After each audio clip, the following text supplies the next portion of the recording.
Welcome to MTG Burgeoning, your channel for all things magic. In this video, we are going to review 10 of the most impactful new cards from the Necron Dynasties pre-constructed commander deck from Warhammer 40K. We will also discuss some possible upgrades to the original deck list, as well as highlight the deck's most valuable reprint.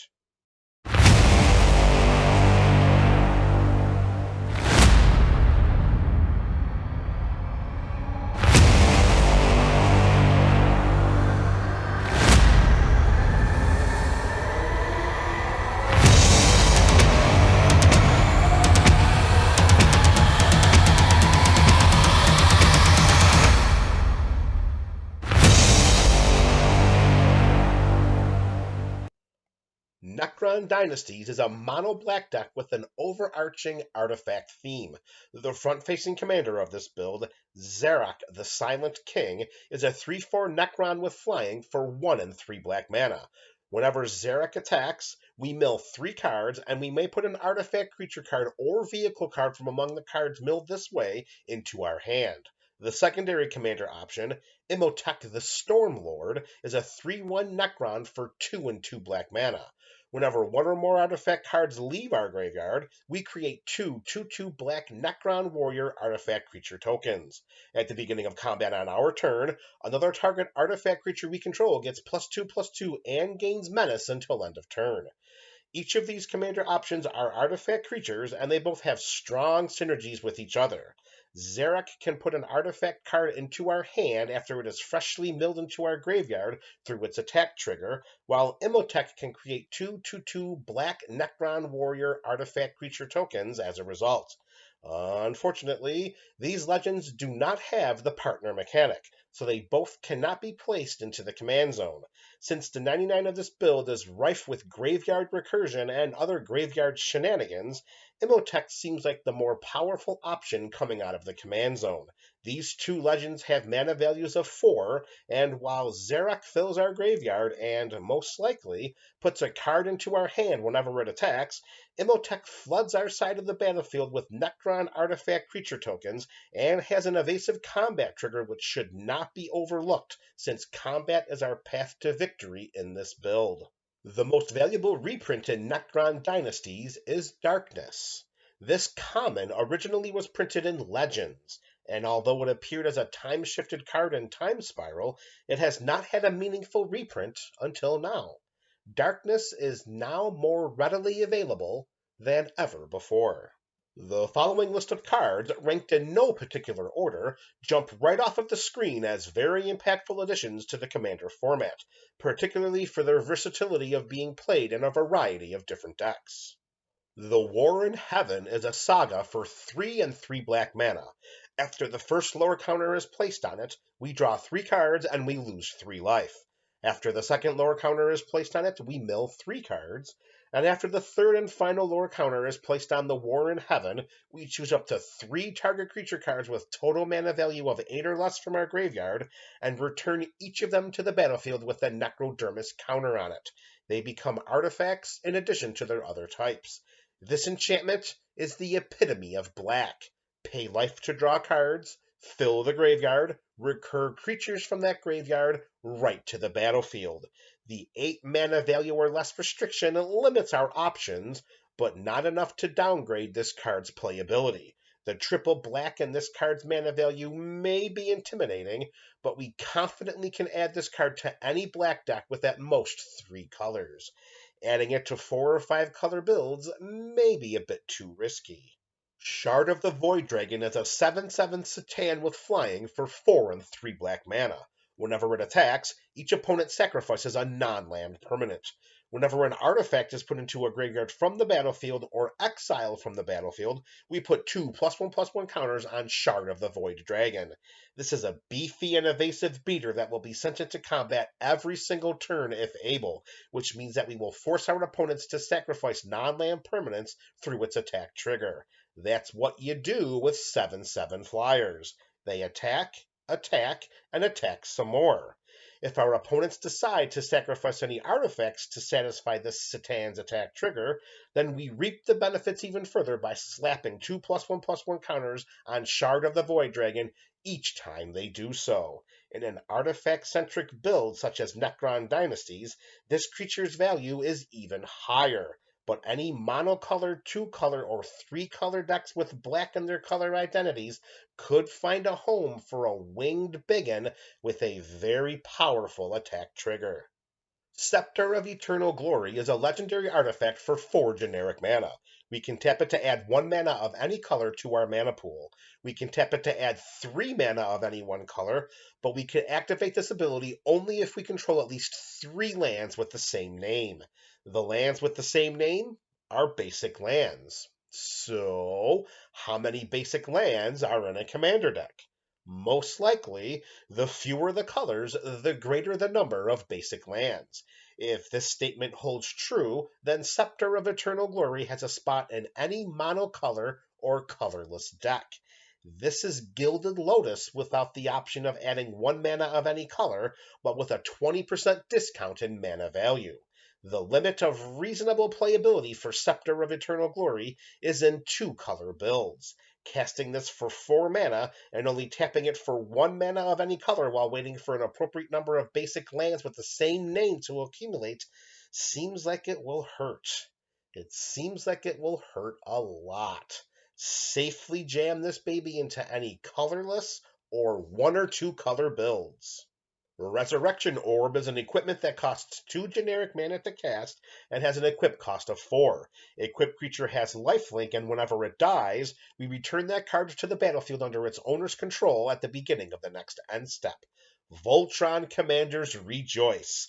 Resurrection Orb keeps our general out of the command zone and back onto the battlefield where it belongs. The equip cost may seem high at 4, but commander tax can be even higher. Resurrection Orb is going to impact the taxation rate of commanders for many moons to come. Hex Mark Destroyer is a 6/6 Necron for 4 and 2 black mana and is an artifact creature. It can only be blocked by 6 or more creatures, and we can unearth it for 4 and 2 black mana as well. Removal.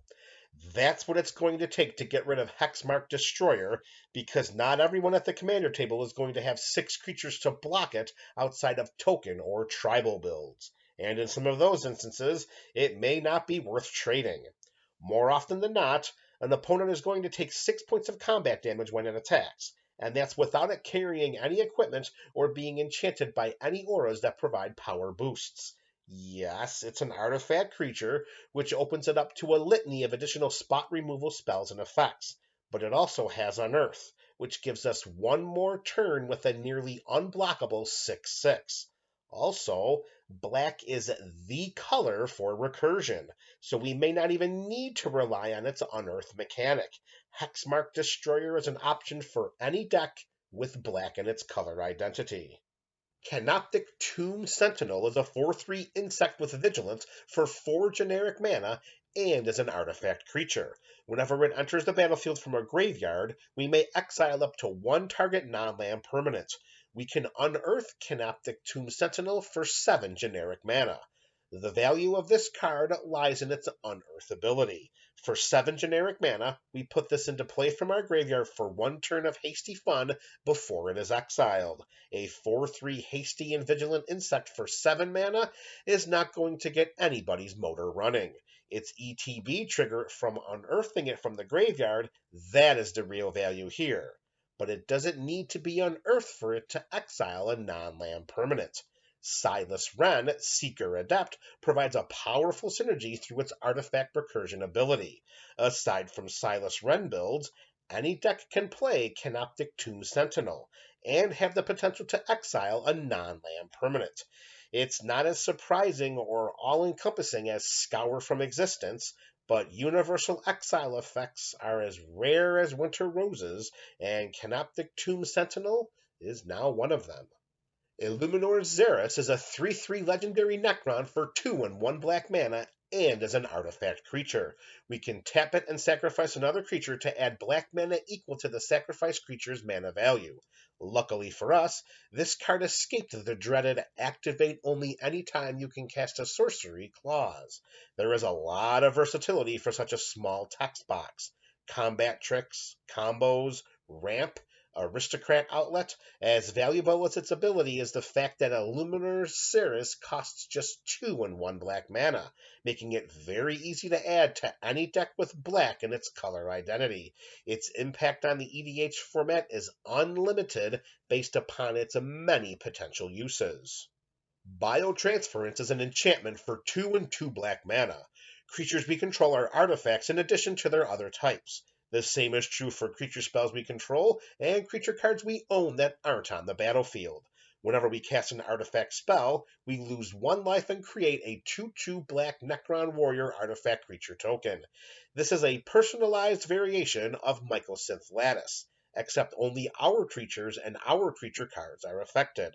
Biotransference's second ability powerfully synergizes with the first. Since every creature card we own is also an artifact, whenever we cast one of those creatures, we create a 2/2 black Necron Warrior artifact creature token. This dynamic could spiral out of control very quickly, particularly because of Biotransference's first ability feeding its second ability. Our only limitations are creature cards to cast and our life total. This enchantment will make a huge impact in any creature-based decks with black in their color identities. Shard of the Nightbringer is an 8/8 Citan with flying for 5 and 3 black mana. When Shard of the Nightbringer enters the battlefield, if we cast it, target opponent loses half of their life rounded up, and we gain life equal to the life lost this way. This is a mammoth flying creature with a mammoth mana value and a mammoth enter the battlefield trigger. This card is in a color that specializes in life drain. Imagine slotting this into an Orzhov build. Reaching 8 mana ahead of curve is not an arduous task in black, so casting this creature should not be difficult, and after the massive swing in life, we're left with an 8/8 flyer. Shard of the Endbringer is more like it. Any life drain themed deck would welcome this Citan into the 99 with arms wide open. Necron Monolith is a 7/7 artifact vehicle with flying and indestructible for 7 generic mana and with a crew cost of 4. Whenever Necron Monolith attacks, we mill 3 cards. For each creature card milled this way, we create a 2/2 black Necron Warrior artifact creature token. With a crew cost of 4 and an attack trigger that values creatures heading to our graveyard from the library, Necron Monolith could slot into any tribal build, especially since it's a colorless artifact. Its mill and token creating abilities aside, the base stats of having a powerful 7/7 flying creature with indestructible could force its way into a lot of EDH decks, as long as the crew cost is not intimidating, and in creature-heavy builds, it should not be. The following cards are possible upgrades to the Necron Dynasties original deck list. These cards are focused on enhancing and optimizing the artifact theme of this build, and with an eye on choosing Imhotep the Stormlord as the general. Fade the Broker is a 3/3 for 2 and 1 black mana with a host of abilities that suit the theme of this deck wonderfully. He can tap to sacrifice a creature and put 2/1/1/1 counters on target creature. This ability serves combat chicanery well and also acts as a sacrifice outlet. Fane can tap to remove a counter from a creature we control to create a treasure token, which provides us with mana acceleration. He also can tap to sacrifice an artifact and create a 2/1 white and black Inkling creature token with flying. Since this build is inundated with artifact creatures, Fane should never be without fodder to sacrifice. Lastly, we can pay 3 and 1 black mana and untap Fane, which allows us to activate his abilities more than once per turn. The synergies are strong with this legendary human warlock. Speaking of strong synergies, Agent of the Iron Throne is a background for 2 and 1 black mana and gives commander creatures we own, whenever an artifact or creature we control is put into a graveyard from the battlefield, each opponent loses 1 life. As stated previously, this build is filled with artifact creatures as well as spells and effects that creates them. Agent of the Iron Throne is a win condition when paired with our commander in this deck. Underhanded Designs is an enchantment for 1 and 1 black mana that provides an option to drain our opponents for 1 life each and gain us 1 life if we choose to pay 1 generic mana whenever an artifact enters the battlefield under our control. In some ways, this is the extort mechanic, but better, because we don't have to cast a spell in order to trigger Underhanded Designs.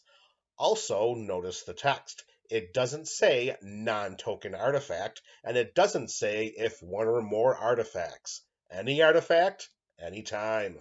Another possible win condition is Marionette Master. Whenever an artifact is put into our graveyard from the battlefield, target opponent loses life equal to Marionette Master's power. The Fabricate mechanic allows us to put 3 +1/+1 counters on this creature when it ETBs, or we can create 3 1/1 colorless servo artifact creature tokens. For the purposes of this type of build, we should choose the +1/+1 counters, which makes target opponent lose 4 life whenever an artifact we control is put into the graveyard. Dockside Chef provides a card draw option by paying 1 and 1 black mana and sacrificing an artifact. Since we are combat driven, it is reasonable to subscribe to the idea that many of our artifact creatures will die in combat. Let's benefit from this eventuality by sending some of them to an earlier death and putting cards into our hand. We continue to drive home the point that this is an artifact-centric deck, particularly through the presence of so many artifact creatures and spells and effects that create them. Steel Overseer synergizes with this theme beautifully by tapping and putting a +1/+1 counter on each artifact creature we control. Our path to victory in this build is through combat, so let's accentuate it. Shimmer Mirror is a sneaky addition to a deck that is an artifact-centric deck, as it gives artifact spells we cast flash. Each of the commander options in this build are artifact creatures, meaning we can cast them from the command zone at any time we can cast an instant. Our flash enablement doesn't end there either, because the 99 of this build is filled with artifact spells, and Shimmer Mirror gives them all flash. Unwinding Clock is almost unfair in this build, as it untaps all of our artifacts during each other player's untap step, and Darksteel Forge gives all of our artifacts indestructible. For more artifact synergies, let's play with a copy of Gonti's Etherheart. Whenever it or another artifact enters the battlefield under our control, we get 2 energy counters. If we pay 8 energy counters and sacrifice Gonti's Etherheart, we take an extra turn after this one. And with an army of artifact creatures on our side of the battlefield, victory should follow soon after. And that concludes our review of the Necron Dynasties pre-constructed commander deck from Warhammer 40K. Which cards did we leave out? Which new cards are your favorite, and which cards would you suggest for the purposes of upgrading the original deck list of this build? Let me know in the comments section below. This is MTG Burgeoning, your channel for all things magic.